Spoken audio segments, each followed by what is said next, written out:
Je grimpais une côte et j'ai synchronisé naturellement mon souffle sur mes pas, puis je me suis rendu compte qu'il y a quelque chose qui vient de se passer. Je suis arrivé en haut de la montagne, c'était très pentu, puis j'étais pas fatigué, pas essoufflé. Là, voyons, d'habitude, je suis quand même un peu essoufflé après avoir fait un effort comme ça. Sans prétention, je me sentais comme Superman, là.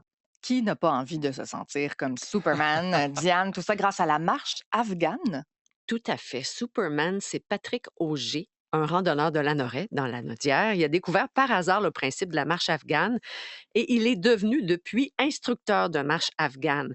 Ça s'adresse à tout le monde, les gros marcheurs comme les marcheurs du dimanche, et c'est tout simple comme principe. En fait, on synchronise sa respiration avec ses pas.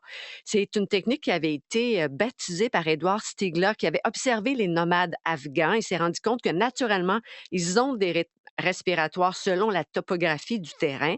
Alors, on respire aussi, ce qui est important, par le nez pour un meilleur contrôle du volume d'air, mais aussi déjà là, de respirer par le nez, c'est plus apaisant. Ça aide aussi à la posture parce que on relève tout le temps la tête quand on veut respirer par le nez. Et ce que ça permet aussi, la marche afghane, une meilleure oxygénation. On vient donc amplifier les bienfaits sur la santé mentale. Il y a des effets aussi au niveau musculaire, de la tension artérielle, donc un bien-être général.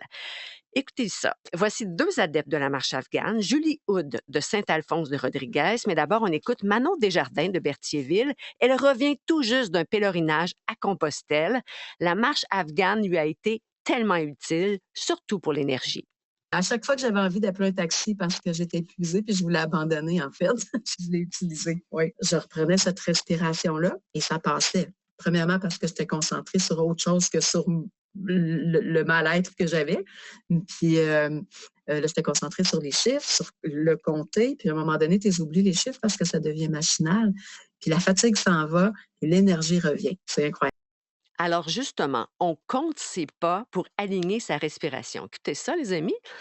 Vous pouvez adopter différents rythmes, hein, selon le relief du sol, évidemment, et selon ce que vous voulez faire. Par exemple, en mode contemplatif, vous pouvez allonger votre respiration sur 6, 7, 8 pas, par exemple.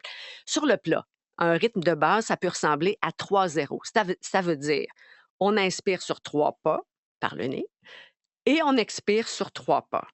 Et attention, on inspire d'aussi loin que le plancher pelvien, pas seulement qu'au thorax. Mmh. On peut ajouter une difficulté aussi. 3-1, ça veut dire on inspire sur 3 pas, on retient notre souffle pour un pas et on expire sur 3 pas et on retient son souffle pour un pas. Alors, ça donne ceci. 1, 2, 3, pause. Ah, Mmh. Ah, c'est la pause. et Caroline 1, s'exerce. 2, 3, pause. Et on le fait en marchant, évidemment. On synchronise nos pas. C'est une sorte d'apnée qui fait vraiment une différence. On écoute là-dessus Patrick Auger. On va faire un 3-1-3-1. Donc, vous allez inspirer sur 3 pas. Sur un pas, vous allez retenir votre souffle. Et ça, la rétention, on le fait tous, hein, naturellement. Là, il y a 4 cycles là, au niveau de la respiration, 4 niveaux. J'inspire, il y a une apnée à poumon plein. On expire, il y a une apnée à poumon vide. Et l'apnée à poumon plein va nous permettre, là, rapidement comme ça, c'est de nous énergiser. On va augmenter la circulation sanguine le temps d'un pas. Et à poumon vide, c'est le contraire. C'est le système parasympathique qui est activé, on se relaxe. Julie Hood me disait aussi utiliser cette technique-là avec d'autres activités comme le ski de fond, le vélo, le kayak, en fait, tout ce qui est rythmé. Et il y a plus. Le fait de compter vos pas, ça vous amène dans un mode méditatif. Mmh. On se concentre sur autre chose. Et c'est donc idéal pour celles et ceux qui sont incapables de méditer assis dans leur salon. Et Manon Desjardins, elle enseigne le yoga aux enfants et compare ça aussi, la marche afghane, à du yoga méditatif. Pendant que tu es concentré à compter tes pas, tu penses pas à ton épicerie, tu penses pas à t'as mal aux pieds, tu penses pas à je suis donc bien tannée. Je remarque une diminution de l'anxiété puis du stress parce que tu reviens dans le moment présent. Tu ne penses pas à ce qui se passe à la maison. Moi, je fais mon épicerie en faisant de la marche afghane des fois, là. Ça me fait un bien fou. Wow. Et vous savez qu'il existe toutes sortes de capsules sur Internet si vous voulez en savoir plus, mais je vous recommande fortement une formation d'un jour. Vous allez sur le site Internet de Marche Afghane Québec pour une liste complète d'instructeurs partout au Québec. Moi, je suis vendue. Êtes-vous vendue? Ben là, Oui, je pense que c'est c'est bon aussi pour tentant. l'activité radiophonique, là. Tout ça, j'ai pris des notes. On devrait se partir un club de respiration afghane. Hein? Ah. Puis faire écrire sur le petit papier de Jocelyn. Oui. Calme, respirer afghan.